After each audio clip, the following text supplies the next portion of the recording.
Hello, everyone, and welcome to the Vinson Voice, a weekly program where we talk about what's happening in VA and at the Carl Vinson VA Medical Center here in beautiful Dublin and Lawrence County, Georgia. I'm your host, Dr. Frank Jordan, and I'm pleased to have with me this morning one of my good friends and one of our most professional nurses, Miss Pat Swartz. Pat, welcome to the show. Thank you. Now, Pat, I like to have my nurses on regularly, and I'll tell you why. You know, everyone here at the medical center is important to our mission. But we know when it comes to healthcare, the rubber meets the road with the nurses. When you talk about most patients having a good experience, they usually talk about a nurse. And so you folks are critical of that. So we want to get you on the show regularly. But today we also want to talk about something that's very important to people's health, and that's Diabetes Awareness Month. Now, being in healthcare, you know, I only knew vaguely before I got into healthcare, vaguely what diabetes was all about. But once I got into healthcare and started really seeing what was going on, it's amazing how diabetes affects your health and your life, isn't it? Yes, it is. It affects many, many organs.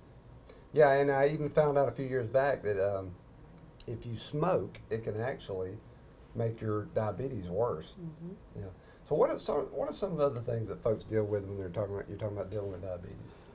Keeping the blood sugar under control, because if you keep your blood sugar under control, then it doesn't affect your kidneys. If you don't keep it under control, it affects your kidneys, it affects your circulation, and wounds. It's hard for wounds to heal. So that's why we try to encourage our patients to monitor your blood sugar. Stick to what the doctor tells you to do. You know, and sometimes it's not so much as to it's how much of it that you eat. And exercise and drinking a lot of water. Yeah, and you know, I think when we talk about diabetes, we get really distracted by eating, which of course is critical. Right. But we also, again, like you said, we got to talk about exercise. You got to get some good exercise. It doesn't have to be too intense, does it? I mean, just some moderate exercise a few times. Right, and to do it at least 3 times a week, at least 30 minutes, 30 minutes every time you exercise. And to have regular appointments with your doctors, have regular appointments to get your eyes checked. It's very, very important. Yeah, now the eye thing, I know I've had a lot of friends over the years that had diabetes, and it's funny how it affected their eyesight. And you know, I've had some friends that actually went blind. And why does that happen? Do we know? Because the blood sugar affects so many organs and so many, many organs in the body. And a lot of people, they just take it like, you know, so I got diabetes. And they don't take it serious until something happened. Right. When they're on dialysis, or when they start to lose their eyesight, or when they start to lose a toe or a foot.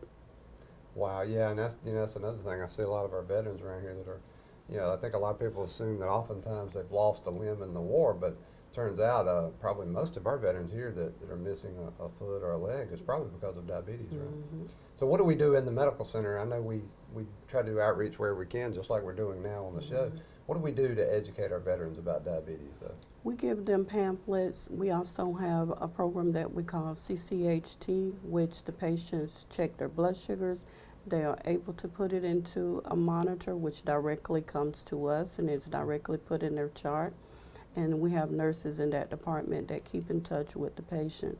This way, the doctor can tell how the patient's levels are without the patients having to actually come back to an appointment, and the doctor can change their medications without them. I'm fascinated by that, Pat, because we're in an age where technology is revolutionizing healthcare, and just like you said, I guess that's telemetry or telehealth. So the patient really doesn't have to do anything other than check their blood sugar, and then that data comes straight to us to monitor. Right? That's just fantastic, and of course, VA is in the cutting edge of a lot of that technology. So, you know, you're a nurse. You know, I said we educate our patients, and I know the nurses do that a lot. What are some of the things? What are some of the challenges you face when you're dealing with your veterans and you're trying to convince them to take care of their diabetes and keep it under control? Not accepting the fact that they have diabetes. Just denial. Yeah, that's not unusual, I guess. No.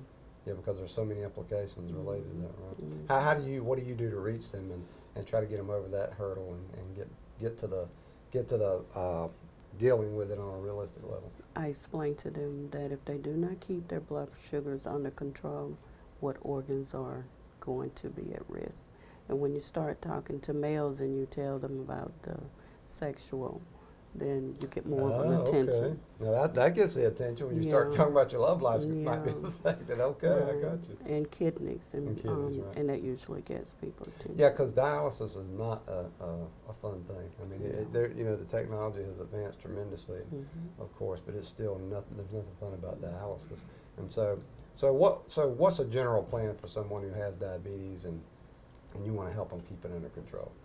It's to monitor their blood sugars, communicate with your nursing staff because we have a PAC team. So each veteran has an RN, has an LPN, has a doctor, and has a clerk. So we work as a team, and when I talk to my patients, I let them know that I am specifically their RN, specifically for them. I love that. I'm the one that you talk to, that you can talk to any time of the day. I give my patients my direct extension to let them know that I'm available to them at all times. But I try to encourage them and to keep and ask them to stick to what the doctor recommends. Yeah, and I know you make a lot of calls a day because I reach out to you and say, hey, I got a better, and I hear Pat Swartz's name all the time. My nurse is. I love that because you're their nurse. And what Pat's referring to is patient-aligned care teams in VA, and that's where we get the whole treatment team dedicated to the veteran and their needs. I think that's a fantastic concept. So I know that the technology has improved. I know we're working on diabetes and we're making a lot of great inroads. Every year it's getting better. But how many of your veterans would you say, just a rough guess, how many of your veterans come through are diabetic? Probably about 40 to 50%. 40 to 50%. That's just remarkable. Yes, remarkable. And I think a lot of that has to do with, again, the way in modern times our eating habits, our lack of exercise, and people don't drink water. I'm astounded by that because I started drinking water about 30 years ago because I had a kidney stone, and I hated it. Been through a lot of rough stuff, but that kidney stone was an eye opener, and the doctor said you have got to drink some water. So I took him at his word, and since then I just can't live without it. To me it's just a habit. So that's one of the better habits I think people can get into, right? Yeah. What are some of the food, but diet, and that's a big one for people. We are an eating culture. We enjoy our food. What are some of the recommendations as far as diet though to get Eat vegetables, cut the carbs, and one thing we all need to do, which is something that as America we're not used to doing, is we're not used to reading the label. And we need to educate everybody on how to read a label. Right. Because it's not there, and we're not taught that as a general population. We are as nurses, but the general population is not, and that more information need to be out there as to how to read the label per servings. And that would help too. And carbs, that's a big thing for Americans. Carbs, we have got to get our carb code. We love sugar and everything, and I think sugar is the big thing. Pasta, I love pasta. Rice. Got to get it. Rice, I'm a big rice fan. So we got to get that under control. Right. Pat, we want to thank you for everything you do here at the medical center. Just got your RN recently, right? Right. Good job, congratulations. Start grad school in January. Good job. Keep on getting that education. And folks, remember it is Diabetes Awareness Month. We want you to get checkups.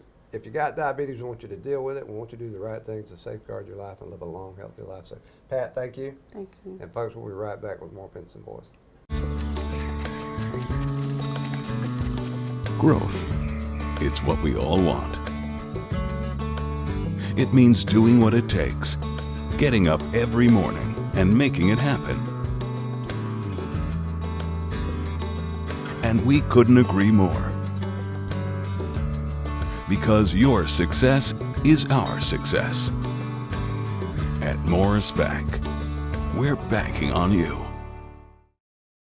Hello, folks, and welcome back to the Vinson Voice. My next guest is a good friend of mine, also an RN, has been on the show a few times before. We keep having Jim Hampton back because he knows so many things about so many conditions. He's got a lot of experience. Army veteran, right, Jim? That's correct. Thank you for your service. Yes, sir. Now, Jim, I got you here today, and we're going to keep you on for a couple of segments because there's some things I'm concerned about. I want to get out to the people. We're going to start out with one of the most critical issues in this country, I think, and that is tobacco use. Okay. So we're going to got our Great American Smokeouts coming up on November 17th. And of course, VA, we talk about smoking cessation, tobacco cessation use all the time, but we really want to emphasize it this month, right? That's correct. In fact, the Healthy Living message for this month is be tobacco free. And of course, our medical media specialist, Greg Schwartz, puts that on our marquee. And of course, you market it to everyone in the facility here. Of course, we have a healthy living message every month. Right. And again, this one relates to tobacco. I know we have all these health promotion things for different sources that happen, just like the diabetes. Right. But there's are things that we all push. They're very important for the health of ourselves and our veterans. Right, and you know, in the previous segment, we were talking to Nurse Pat Swartz about diabetes, and it turns out that if you have diabetes, smoking makes it much, much worse. I did not know that until a few years ago. Yeah, whenever diabetes, smoking basically affects so many different things. Whenever you smoke cigarettes, of course, burning the tobacco, you produce carbon monoxide. Carbon monoxide displaces the ability of the red blood cells to carry oxygen. Right. And you have to have oxygen as part of the process of rebuilding damaged cells and tissue Everything. and so forth. That's right. Your cells, That's right. All your processes. That's right. And so smoking, you don't get the oxygen your body needs. Also, when you smoke, you get the nicotine. Nicotine's a drug, just like cocaine, heroin, anything else. Right. You can become addicted to it both psychologically and physically. It's also a vasoconstrictor. And what it does, it constricts the blood vessels, makes them smaller. So your circulation. That's right. Wow. That's blood pressure goes up, you know, as it tries to push the blood, your heart it tries to work harder to produce the pressure that you need to get the blood to your system. Then again, that restricts your blood flow, which also restricts the amount of oxygen you're getting to your cells. So it's twofold there. You know. Because we know now smoking actually can damage DNA in your cells. We did not know that until fairly recently. Sure. Well, again, you know, tobacco products. In fact, in 2012, the FDA, I believe it was, put out a list of the toxins and so forth that are found in tobacco. And there's some of them are found in nuclear waste. There's all types. Yeah, there's all types of bad things that you find in tobacco that you shouldn't be putting in your body. And a lot of these chemicals that they use in tobacco are things that the tobacco companies use to enhance the flavor, change the flavor, sure. Make them have a longer shelf life. And you have such things in there as cadmium. You find cadmium in batteries. Wow. Yeah. You find toluene. Toluene, you find that in industrial solvents and paint thinners. So there's a whole host of toxins that you find in tobacco that you're not supposed to be putting in your body, but people do it. I'm amazed, you know, I don't think people appreciate that your body is an enclosed system. Sure. And so anything you introduce is going to have an effect somehow. And, you know, smoking a cigarette, every time you smoke a cigarette, it's almost like introducing a little robot that goes in your body, chokes off the air and the circulation. That's right. It's just like an automobile. In fact, I've been trying to get my four-wheeler up and running. It's been sitting idle for a while. Right. And I was working on it. It wouldn't run. What's happening? It wasn't getting the air through the air filter. Wow. And it has to have air along with the fuel to run, right? And so our bodies are very similar. And that makes a good analogy. It sure. really does. And, you know, this is personal for me because I was, at 19 years old, I was a 3-pack a day Marlboro smoker. I'm talking about the red pack. And, you know, 16 years old in high school, sure. you know, before my feet hit the floor, I'm smoking. When I go to bed at night, I'm smoking. And I knew, I didn't understand the nature of addiction when I was that young, but I knew that I didn't like being controlled by a substance. So that's kind of what motivated me. But I also started researching the health effects even back then and realized I had to get off this stuff. And once I did, it's amazing how much better my health was, my life was. Sure. And I learned something about myself. You can control this addiction, and it is an addiction. It is. Yeah. Again, you have something that's controlling you. Yeah. And we don't want to do that. We want to control everything, right? Yeah, there's some good commercials coming out now about that you know, the guy gets drug out of the way to buy the cigarette. I control your life. It's pretty funny, but it's serious stuff. Yeah, that's right. You know, again, you have the psychological addiction and the physical part of it, you know, which is the nicotine itself.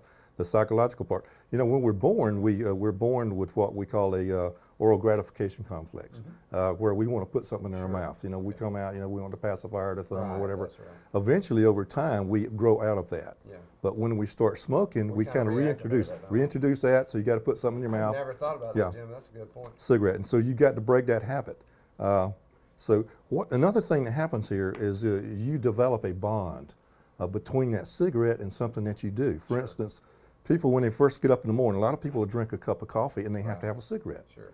And so they've developed a bond between that coffee and that cigarette. Eating's another big one. Eating, that's right. Eating. After a meal. Yeah.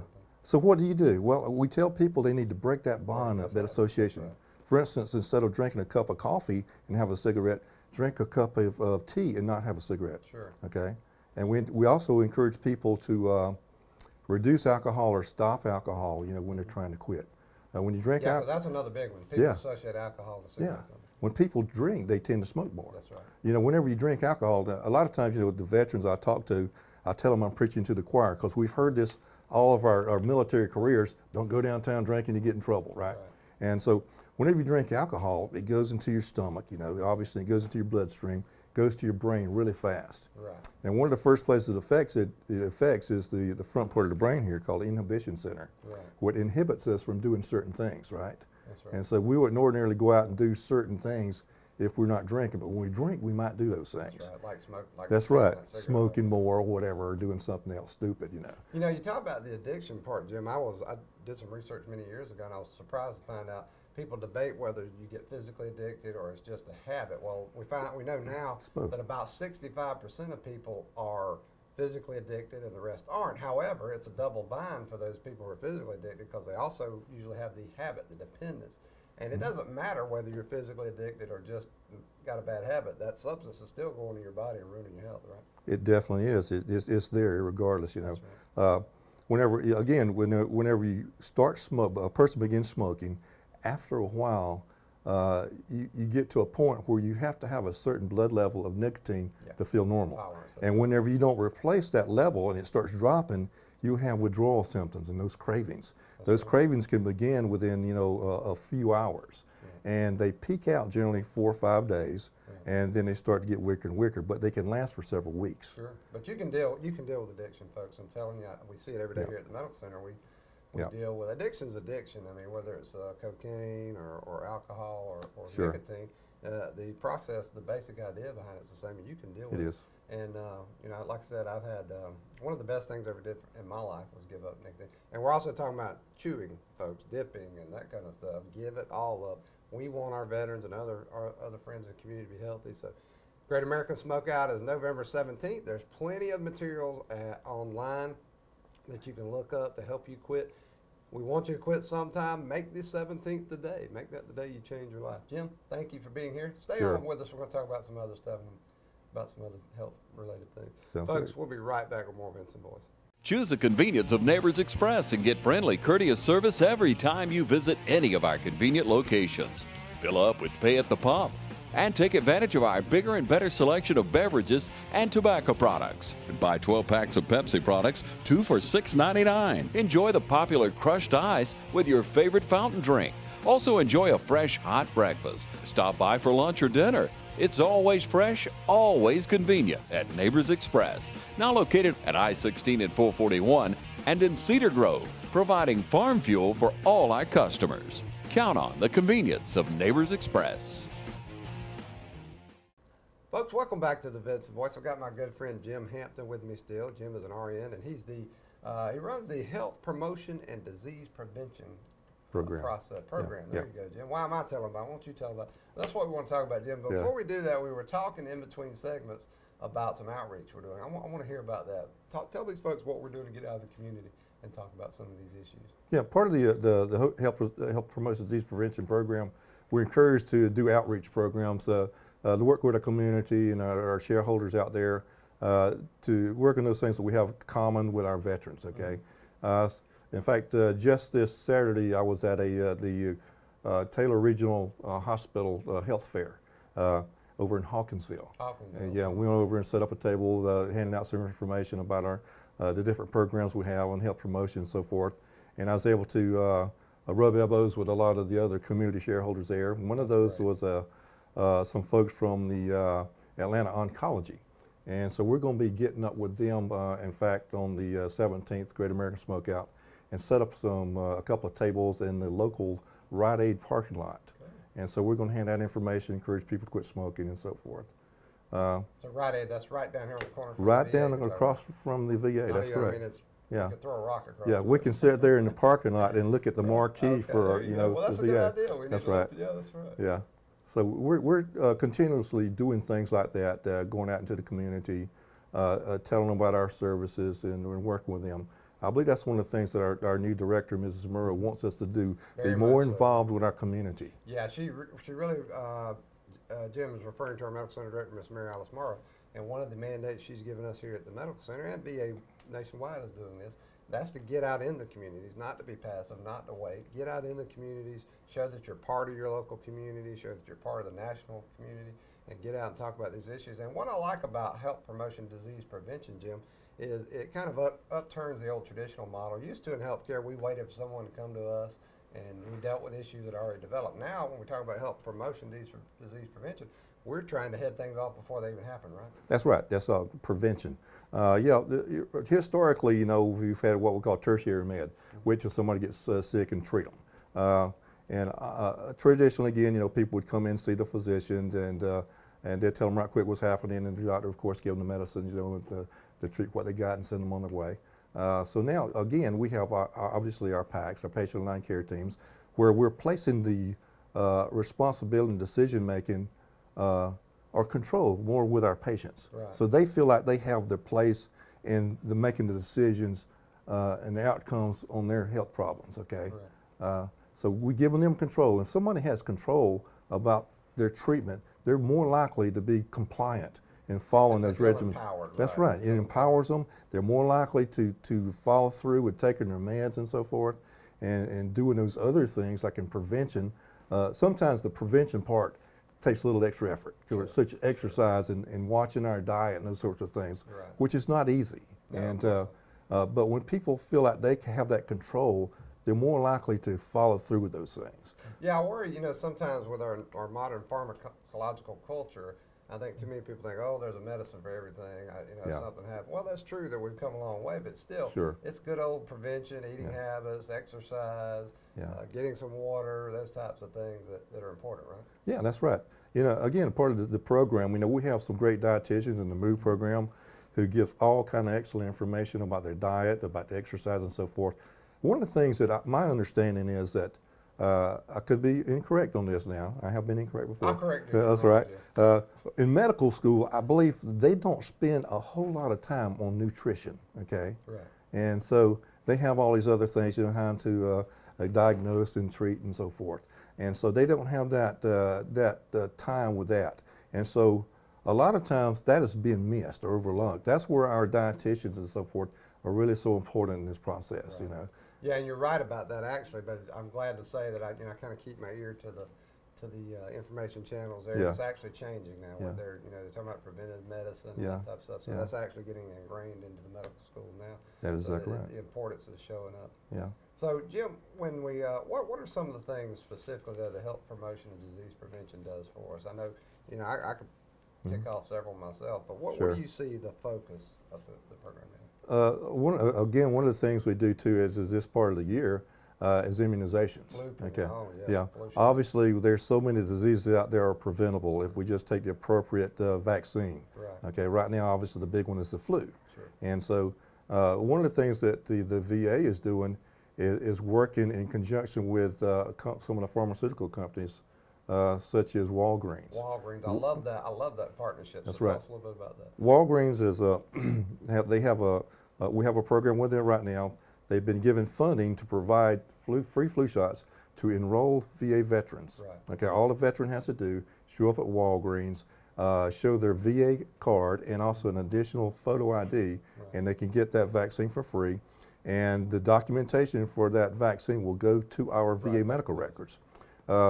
So there's several other companies out there would probably like to do that, but they don't have the system set up to send us those records. I love that.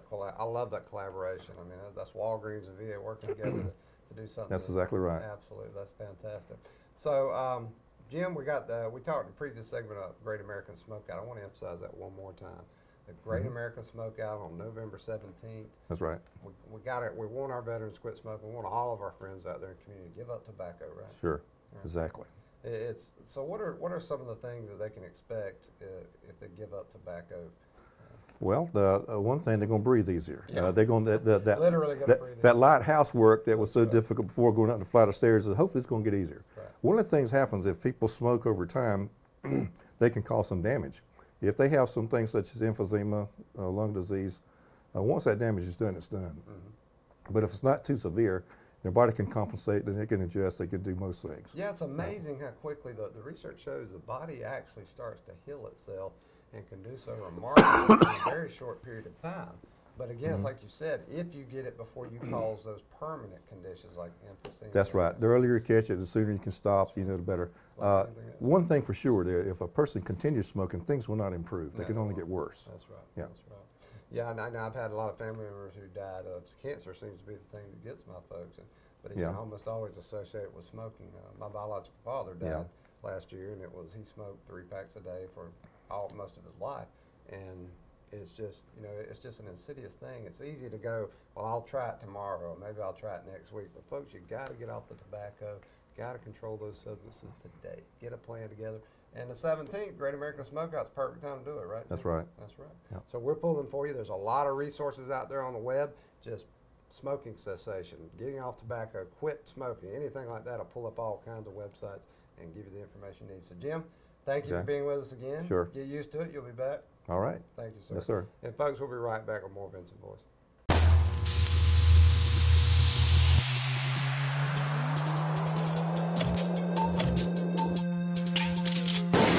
If you want a paint that's more than just easy to scrub, if you want a paint that actually repels dirt and grime, if you want a paint that stands up to life's wear and tear,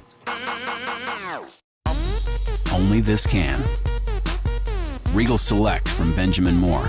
Paint like no other. Available at Four Seasons Paint and Floor Covering.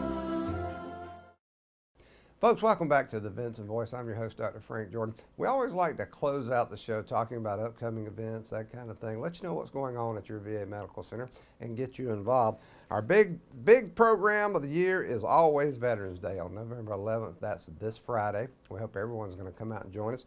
It's always November 11th at 11 a.m. So 11/11 at 11 a.m. is what you need to remember. We love this program. It's one time of year where you've got the built-in excuse to honor your veterans along with Memorial Day later on in the year. We think patriotism is a daily thing, and you should think about these veterans and America's heroes, the things they've done to defend our freedoms. But Veterans Day is a perfect day to come on out and join us in celebrating them. So again, join us here this Friday, November 11th at 11 a.m. in our auditorium on the 2nd floor of Building 2. Plenty of parking. We'll have staff around to show you how to get there. The program's about an hour, but it's a beautiful thing to watch, very inspiring. And it will remind you who's defending our freedoms, who has defended our freedoms while we're here enjoying them. And also, we want to remind our stakeholders that on November 15th, our emergency department will officially convert to an urgent care center. This change has been a long time coming, but it's in line with how we really need to care for our veterans. So if you need more information about that, always feel free to reach out to me at frank.jordan@va.gov, or you can just give me a call at 478-274-5440. And remember that info because we want you to come out for tours, whether you're an individual, a group, whether you're young, old, it doesn't matter. We want you to come see what your VA does for your veterans. We want you to see how your tax dollars are being spent, so you can feel free to come out, take a tour, see some of our history, see what we're doing for America's heroes. And again, my contact info is frank.jordan@va.gov or 478-274-5440. Come on out and see what's going on at your local VA. And then we want you to get on our social media, Facebook, Twitter, check out our internet site. Facebook's a perfect way for us to get information out to people quickly. When we have an event or something happens in VA, services, programs, we throw them out there on Facebook. It's the fastest way to get it out there with graphics and good information, links to websites. And we want you to share that information. The more veterans we reach, the more veteran families we reach, the more veteran service organizations, all the VA stakeholders, the more of those we reach, we believe they're going to pass those on, and we're going to reach our veterans that much more easily. So get on there. We talked about this is Diabetes Awareness Month. We got the Great American Smokeout coming up on November 17th. We put all that information out there, folks. So we want you to go out there, see what's going on, and share that with other folks. So we appreciate your attention. And again, until next week here on the Vinson Voice, we hope to see you then.